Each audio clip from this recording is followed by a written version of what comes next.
हम इंसान ना अक्सर अपनी इन कंक्रीट की ऊंची इमारतों में बैठकर अपने स्मार्टफोन की स्क्रीन को देखते हुए यही सोचते हैं कि हम जानवरों की दुनिया से बहुत आगे निकल चुके हैं। एक आम धारणा है कि हमारे और प्राइमेट्स मतलब जो वानर हैं उनके बीच एक बहुत ही मजबूत कंक्रीट की दीवार खड़ी है। बिल्कुल। है ना। हमें लगता है कि विकास के सफर में हमने खुद को एक अलग ही ऊंचे और सभ्य दर्जे पर रख लिया है। लेकिन क्या हो अगर वो दीवार कंक्रीट की हो ही ना? क्या हो अगर वो एक धुंधले कांच की दीवार हो, और अगर हम उस कांच के पार जरा गौर से देखें तो हमें अपनी ही परछाई उन वानरों में नजर आए। ये एक बहुत ही सटीक विचार है।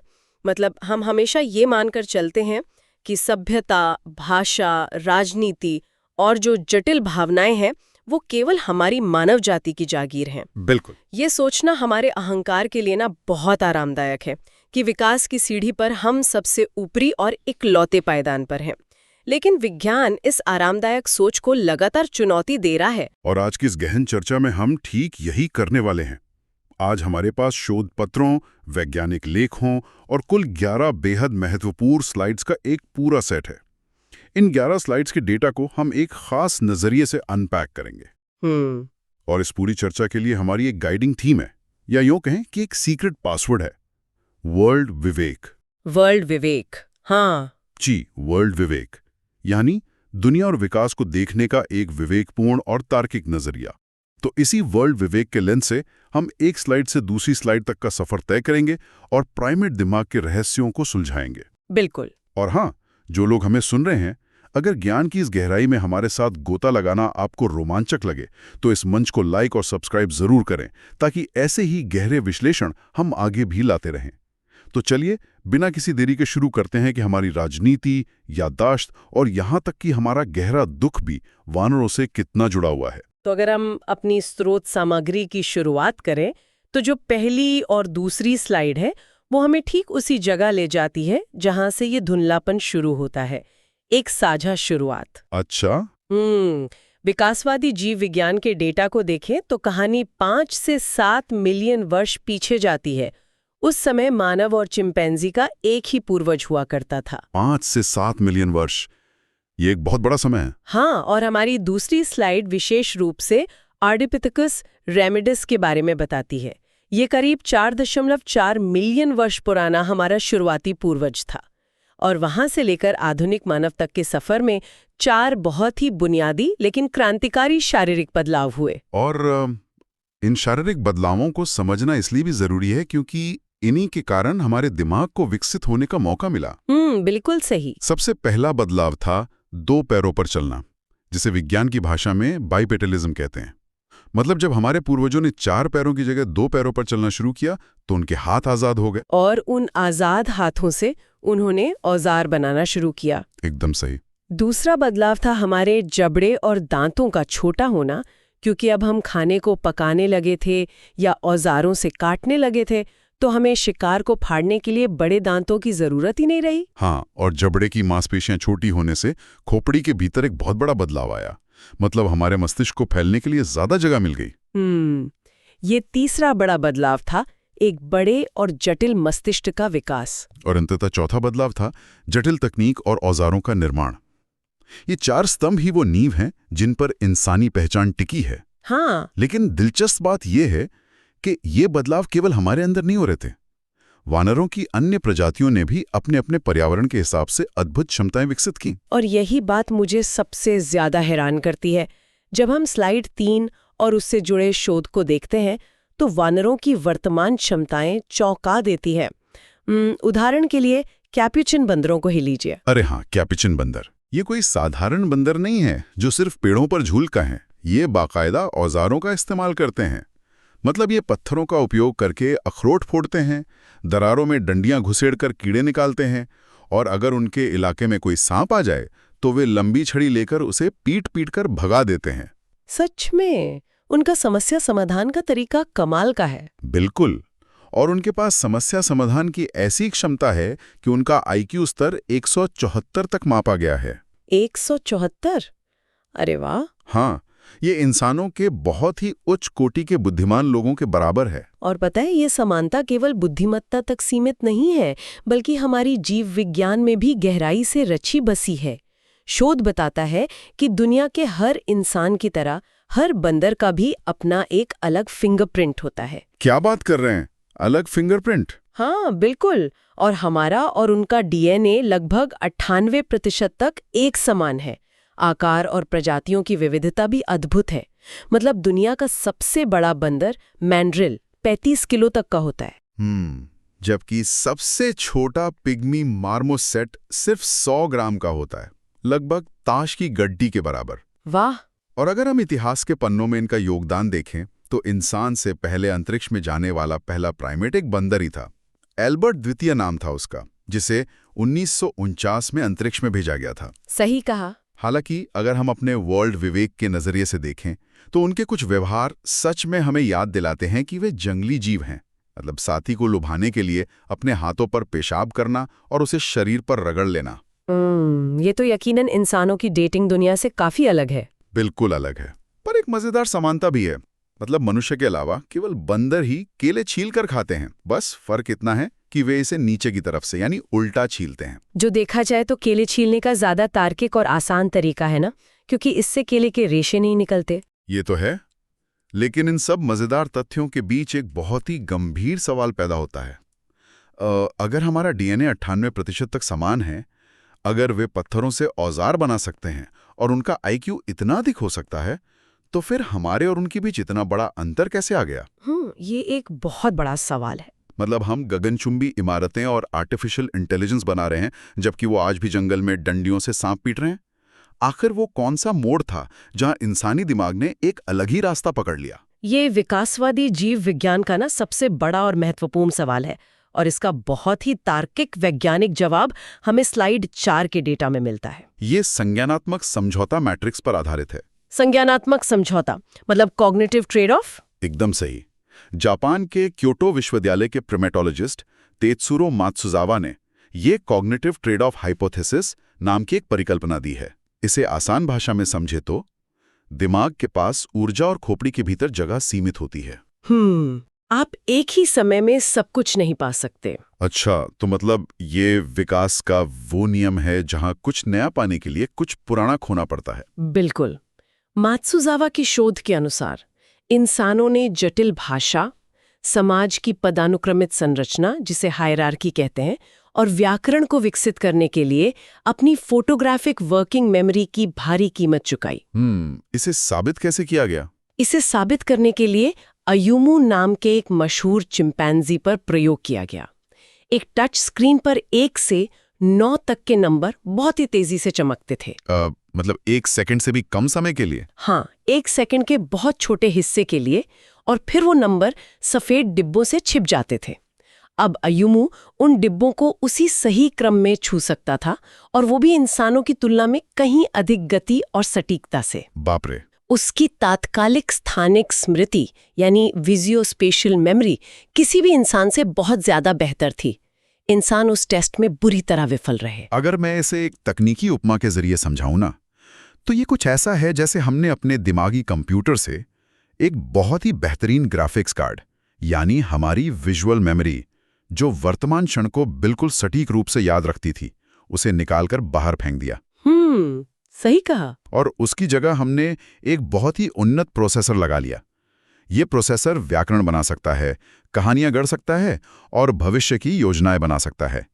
तो मतलब हमने वर्तमान को सटीकता से याद रखने की क्षमता खो दी ताकि हम अतीत और भविष्य के बारे में बात कर सकें। ये एक शानदार उपमा है।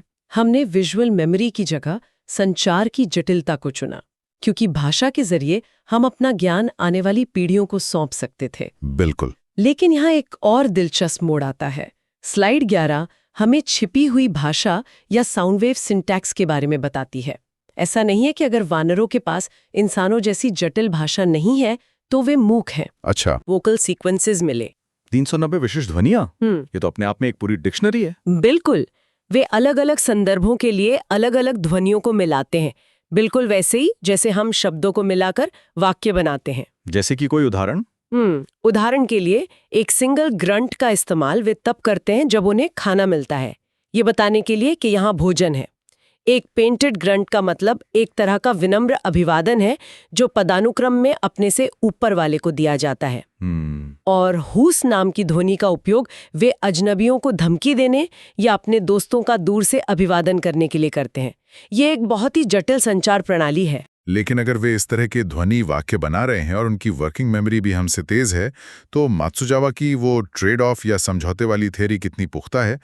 क्या हमने सचमुच अपनी याददाश्त पूरी तरह खो दी है? देखिए, विज्ञान में किसी भी सिद्धांत को अंतिम सत्य नहीं माना जाता, और यही इस चर्चा की खूबसूरती है। इस कॉग्निटिव ट्रेड ऑफ हाइपोथेसिस की कड़ी आलोचना भी हुई है। अच्छा, आलोचकों का क्या कहना है?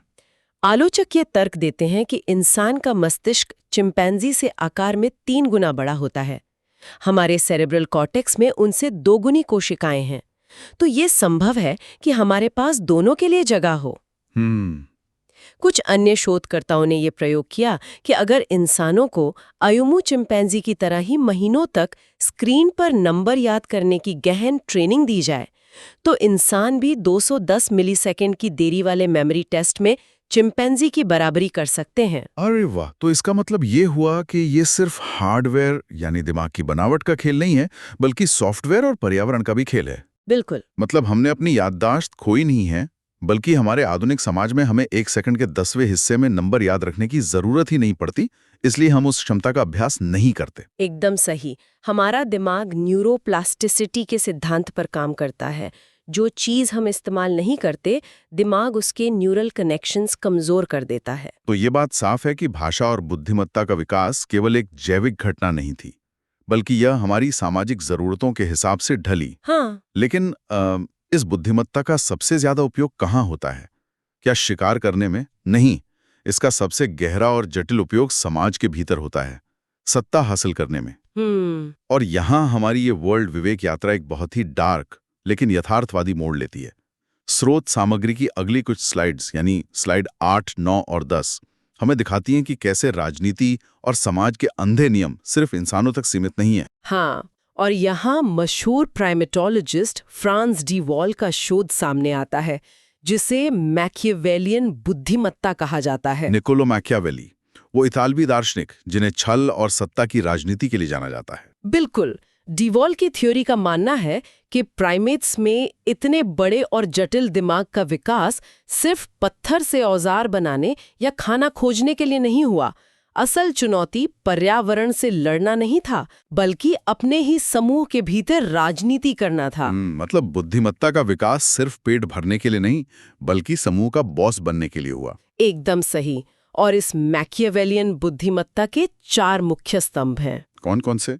पहला है प्रतिस्पर्धा, शक्ति, रुतबे और भोजन के लिए एक दूसरे से लगातार मुकाबला करना। दूसरा है सहयोग, यानी रणनीतिक गठबंधन बनाना, मतलब गुटबाजी। हाँ, चिंपैंजी समूह में अक्सर एक शारीरिक रूप से कमजोर चिंपैंजी अन्य कमजोर चिंपैंजियों के साथ गुट बना लेता है ताकि वे मिलकर सबसे ताकतवर अल्फा मेल को सत्ता से हटा सकें। अरे बाप रे। तीसरा स्तंभ है ग्रूमिंग, एक दूसरे के बाल सहलाना या जुएं निकालना। बाहर से देखने में ये सिर्फ सफाई का काम लगता है, लेकिन असल में ये राजनीतिक बंधन और एहसानों का लेन देन है। ये तो बिल्कुल किसी आधुनिक कॉर्पोरेट ऑफिस के बोर्ड रूम या कैफेटेरिया की तरह लग रहा है, जहां लोग कॉफी मशीन के पास ग्रूमिंग कर रहे हैं, नेटवर्किंग कर रहे हैं और प्रमोशन के लिए एक दूसरे के खिलाफ गठबंधन कर रहे हैं। हाँ, ये समानता संयोग नहीं है। और इसका चौथा स्तंभ है धोखा, यानी डिसेप्शन। धोखा। बिल्कुल। चिंपैंजी बाकायदा चालाकी से अपने ही साथियों को मूर्ख बनाते हैं। उदाहरण के लिए, एक कमजोर चिंपैंजी अगर कोई अच्छा खाना ढूंढ लेता है तो उसे छुपाने की कोशिश करता है और अपनी खुशी की आवाज को दबा लेता है ताकि अल्फा मेल उसे छीन न ले। ये दर्शाता है कि वे न केवल ये जानते हैं कि वे क्या सोच रहे हैं, बल्कि ये भी समझ सकते हैं कि दूसरा व्यक्ति क्या सोच रहा है। ये सचमुच हैरान करने वाली सामाजिक बुद्धिमत्ता है।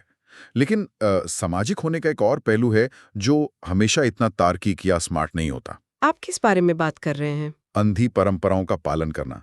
स्लाइड 9 और 10 में बंदरों के मनोविज्ञान पर एक बहुत ही मशहूर प्रयोग का जिक्र है, जो हमें दिखाता है कि कैसे डर एक संस्कृति में बदल जाता है। चलिए इस 5 बंदरों वाले प्रयोग को विस्तार से समझते हैं। हाँ, ये प्रयोग बहुत ही दिलचस्प है। वैज्ञानिकों ने एक पिंजरे में 5 बंदरों को रखा, पिंजरे के बीच में एक सीढ़ी थी और उसके ऊपर कुछ ताजे केले लटक रहे थे। जाहिर है एक बंदर केलों को देखकर सीढ़ी चढ़ने लगा। लेकिन जैसे ही उसने सीढ़ी पर कदम रखा, वैज्ञानिकों ने सभी 5 बंदरों पर बर्फीले ठंडे पानी की एक बहुत ही तेज धार डाल दी।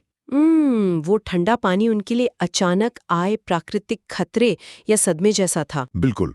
कुछ देर बाद जब पानी रुका तो दूसरे बंदर ने कोशिश की। फिर से वही हुआ, सब पर भयानक ठंडा पानी गिरा। अब बंदरों के दिमाग ने एक स्पष्ट कनेक्शन बना लिया कि सीढ़ी चढ़ने का मतलब है समूहों के लिए भयानक सजा। सही बात है। इसके बाद अगर कोई भी बंदर सीढ़ी की तरफ बढ़ता तो बाकी के 4 बंदर उस पर टूट पड़ते और उसकी खूब पिटाई करते ताकि वो सीढ़ी ना चढ़े और उन सब पर पानी ना गिरे। ये सर्वाइवल का एक बहुत ही बुनियादी तरीका था, लेकिन असली कहानी तब शुरू होती है जब प्रयोग का दूसरा चरण आता है। हाँ, ये हिस्सा सबसे अहम है। वैज्ञानिकों ने ठंडे पानी की मशीन हमेशा के लिए बंद कर दी। अब उन्होंने एक पुराने बंदर को पिंजरे से बाहर निकाला और एक नए बंदर को अंदर डाल दिया। और इस नए बंदर को तो पानी की सजा के बारे में कुछ पता ही नहीं था। बिल्कुल नहीं। उसने केले देखे और सीधा सीढ़ी की तरफ भागा। लेकिन जैसे ही वो भागा, बाकी के 4 पुराने बंदरों ने उसे पकड़कर बुरी तरह पीट दिया। नए बंदर को समझ ही नहीं आया कि आखिर उसकी पिटाई क्यों हुई, क्योंकि उसके लिए तो वो सिर्फ एक सीढ़ी और खाना था। इसके बाद वैज्ञानिकों ने एक और पुराने बंदर को बदला। नया बंदर आया, वो भी सीढ़ी की तरफ भागा और उसकी भी पिटाई हुई। और यहाँ जो सबसे बड़ा मनोवैज्ञानिक ट्विस्ट है ना, वो क्या?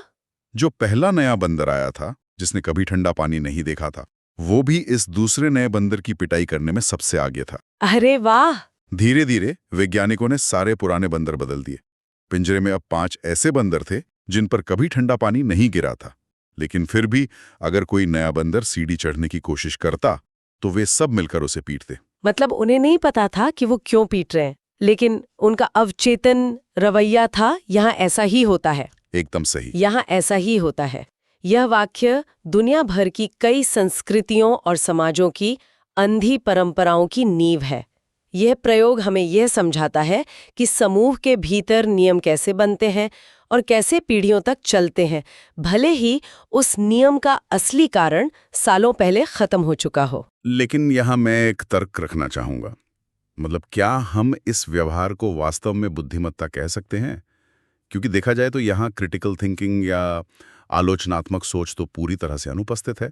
हाँ, ये सोचने वाली बात है। ये तो सिर्फ डर के कारण पैदा हुई एक अंधी कंडीशनिंग है ना। वे सवाल नहीं पूछ रहे हैं, बस पालन कर रहे हैं। यह एक बहुत ही विचारणीय बिंदु है। सच कहें तो ये आधुनिक अर्थों में तार्किक बुद्धिमत्ता नहीं है, बल्कि ये एक इवोल्यूशनरी शॉर्टकट या सर्वाइवल मैकेनिज्म है। मतलब प्रकृति में अगर आप हर बार आग में हाथ डालकर यह चेक करेंगे कि वो गर्म है या नहीं, तो आप मारे जाएंगे। समूह के नियमों का पालन करना सुरक्षित होता है। इसलिए ये कंडीशनिंग भी एक तरह की सामाजिक बुद्धिमत्ता का ही हिस्सा है, जो पूरे समूह को बार बार खतरे से बचाती है। अच्छा। दिमाग हर बार विश्लेषण करने में ऊर्जा खर्च करने के बजाय उसे एक परंपरा या नियम में बदल देता है। यह हमें बताता है कि संस्कृति कितनी शक्तिशाली होती है। वल्द विवेक के नजरिए से इसे देखें तो ये हमारे इंसानी समाज के लिए एक दर्पण है। हम भी अक्सर बिना सवाल किए ऐसी परंपराओं और नियमों का पालन करते हैं जिनका मूल कारण हमें पता ही नहीं होता। बिल्कुल। लेकिन चलिए इस चर्चा को राजनीति और सर्वाइवल से जरा आगे ले चलते हैं। स्रोत सामग्री की अंतिम कुछ स्लाइड्स यानी 5, 6 और 7 हमें दिखाती हैं कि प्राइमेट्स का जीवन केवल धोखेबाजी और अंधी परंपराओं का ही नहीं है। तो और क्या है? उनमें गहरी भावनाएं, सहानुभूति और आत्म जागरूकता भी मौजूद है। हाँ, बिल्कुल। जब हम प्राइमेट्स के मनोविज्ञान की बात करते हैं तो सहानुभूति यानी एम्पैथी को समझना बहुत जरूरी है। प्राइमेट्स जर्नल में प्रकाशित एक रिसर्च और हमारी स्लाइड 6 में मोनी नाम की एक जंगली चिंपैंजी की बहुत ही मार्मिक घटना का जिक्र है। क्या हुआ था मोनी के साथ? मोनी ने एक मृत शिशु को जन्म दिया था। ओह, चिंपैंजियों के समूह में आमतौर पर बहुत शोर शराबा, वर्चस्व की लड़ाई और मैकियावेलिन राजनीति होती है। लेकिन मोनी के इस दुखद समय में क्या हुआ? उस घटना के बाद समूह का व्यवहार पूरी तरह बदल गया। जो समूह आमतौर पर शोर करता था वो एकदम शांत हो गया, और जो अन्य सदस्य थे, यहाँ तक कि वो चिंपैंजी भी जो मोनी के बहुत करीबी दोस्त नहीं थे या अजनबी थे, वो उसके पास आए। उन्होंने उसे सांत्वना दी। तनाव और दुख को कम करने के लिए उन्होंने बॉडी किसेस किए, मौनी को गले लगाया और एक दूसरे के मुंह में उंगली डालने जैसे व्यवहार किए। मुंह में उंगली डालना, ये सुनने में थोड़ा अजीब लगता है। इंसानों के लिए ये अजीब है, लेकिन चिंपैंजियों में ये व्यवहार बहुत गहरे विश्वास का प्रतीक है।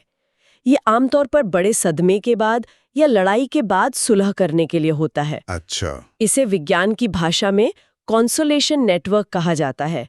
ये स्पष्ट रूप से साबित करता है कि वे केवल स्वार्थी राजनीतिज्ञ नहीं हैं, बल्कि उनके भीतर गहरा दुख महसूस करने और दूसरों के दर्द को समझकर उन्हें सांत्वना देने की क्षमता भी है। ये सच में दिल को छू लेने वाला है। ये दिखाता है कि भावनाएं केवल हमारी जागीर नहीं हैं और वे केवल भावनात्मक तौर पर ही खुद को हील नहीं करते, बल्कि शारीरिक रूप से भी करते हैं। स्लाइड 7 में ये दर्ज है कि जंगली चिंपैंजी प्राकृतिक चिकित्सक भी होते हैं। प्राकृतिक चिकित्सक कैसे? जब वे बीमार होते हैं तो वे जंगल में भटककर विशिष्ट औषधीय पौधों को खोजते हैं। वे जानते हैं कि पेट खराब होने पर या पैरासाइट्स होने पर कौन सी कड़वी पत्ती खानी है। वे अपना इलाज खुद करते हैं। अरे वाह, ये उनके पर्यावरण के साथ गहरे ज्ञान को दर्शाता है। लेकिन इन सब भावनाओं और ज्ञान के पीछे एक सबसे बड़ा दार्शनिक और वैज्ञानिक सवाल खड़ा होता है, आत्मजागरूकता यानी सेल्फ अवेयरनेस। क्या उन्हें पता है कि मैं कौन हूं? क्या उनके पास अपने अस्तित्व का बोध है? और इसी सवाल का जवाब हमें स्लाइड 5 के दर्पण परीक्षण यानी मिरर टेस्ट में मिलता है। ये मेरे लिए इस पूरी चर्चा का सबसे माइंड ब्लोइंग हिस्सा है। कैसे? हम हमेशा सोचते हैं कि शीशे में खुद को पहचानना एक जन्मजात गुण है, जैसे चिंपैंजी और डॉल्फिन शीशे में खुद को पहचान लेते हैं, लेकिन कुत्ते या बिल्लियां नहीं। हमें लगता था कि ये एक ऐसा स्विच है, या तो आपके दिमाग में ऑन है या ऑफ है। हाँ, पारंपरिक विज्ञान भी यही मानता था। उदाहरण के लिए, जब आप मकाक बंदरों के सामने शीशा रखते हैं तो वे प्राकृतिक रूप से खुद को नहीं पहचानते। अच्छा। वे शीशे में दिखने वाले प्रतिबिंब को कोई दूसरा प्रतिद्वंदी बंदर समझकर या तो डर जाते हैं या उस पर हमला कर देते हैं। वे क्लासिक मिरर टेस्ट में फेल हो जाते हैं, जिसमें उनके माथे पर एक रंग लगा दिया जाता है, यह देखने के लिए कि क्या वे शीशे में देखकर अपने असली माथे को पोंछते हैं या नहीं। लेकिन चांग और उनके साथियों का शोध इस धारणा को पूरी तरह पलट देता है। उन्होंने मकाक बंदरों के साथ एक बहुत ही अभिनव प्रयोग किया। उन्होंने उन्हें दृश्य शारीरिक प्रशिक्षण दिया। दृश्य शारीरिक प्रशिक्षण मतलब विजुअल सोमैटोसेंसरी ट्रेनिंग। हाँ, उन्होंने एक लेजर पॉइंटर का इस्तेमाल किया जो थोड़ी सी जलन या सनसनी पैदा करता था, और उन्होंने वो लेजर मकाक के चेहरे पर डाली। बंदर उस लेजर को केवल सामने रखे शीशे में देख सकता था। बिल्कुल। जब लेजर की रोशनी उनके चेहरे पर पड़ती तो उन्हें वो सनसनी महसूस होती। अब दिमाग के पास 2 अलग-अलग इनपुट थे। आंखों से शीशे में लेजर की लाल रोशनी दिख रही थी और त्वचा पर उसकी छुअन महसूस हो रही थी।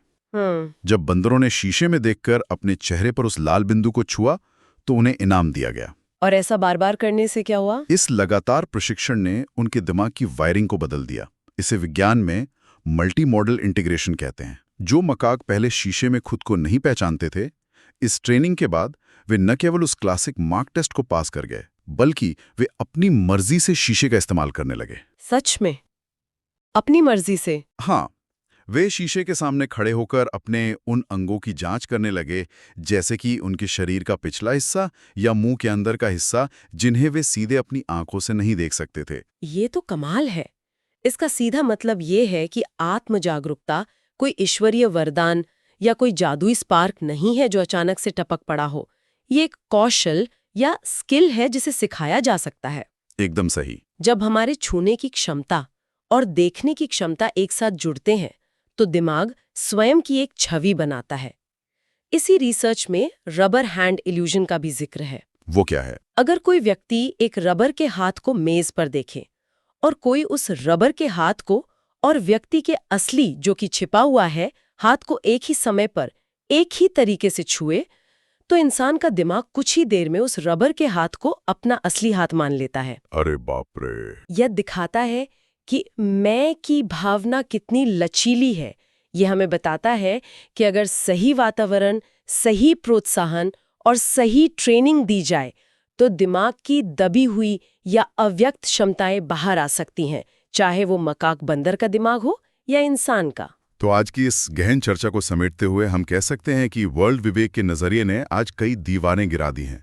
हमने जो 11 स्लाइड्स देखी, उन्होंने ये साबित कर दिया है कि मानव और प्राइमेट्स के बीच का अंतर उतना स्पष्ट नहीं है जितना हम अपनी ऊंची इमारतों में बैठकर सोचते हैं। बिल्कुल।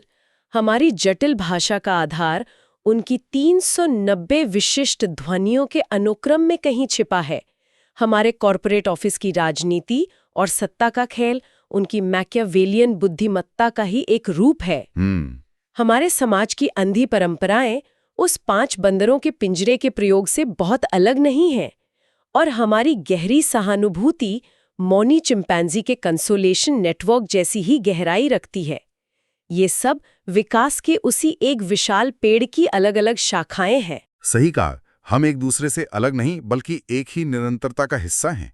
ये हमें सोचने पर मजबूर करता है कि जब हम अपने कार्यस्थल पर होते हैं या समाज के किसी पुराने नियम का पालन करते हैं, तो क्या हम भी ठंडे पानी के डर से किसी अंधी परंपरा को ढो रहे हैं? क्या हम उस नए बंदर की तरह हैं जो बिना सवाल किए व्यवस्था का हिस्सा बन जाता है? ये वर्ल्ड विवेक हमें खुद पर सवाल उठाने की ताकत देता है। और आज की इस गहरी चर्चा को समाप्त करने से पहले मैं एक अंतिम उत्तेजक विचार छोड़ना चाहती हूँ। जी बिल्कुल। हमने देखा कि एक मकाक बंदर जो प्राकृतिक रूप से शीशे में खुद को नहीं पहचानता था, उसे एक लेजर और सही ट्रेनिंग देकर आत्मजागरूक बनाया जा सकता है। उसकी वो क्षमता बस छिपी हुई थी। तो जरा सोचिए, इस जटिल इंसानी मस्तिष्क में ऐसी और कौन सी छिपी हुई क्षमताएं हैं जिन्हें हमने अभी तक सही प्रशिक्षण या सही माहौल न मिलने के कारण अनलॉक ही नहीं किया है। हम इंसान विकास के इस सफर में और क्या बन सकते हैं अगर हमें सही लेजर पॉइंटर मिल जाए? इस सचमुच एक बहुत ही गहरा और रोंगटे खड़े कर देने वाला विचार है। इस पर विचार करने के लिए बहुत कुछ है। तो जो लोग हमें सुन रहे हैं, आज के हमारे इस विश्लेषण के अंत में हम आशा करते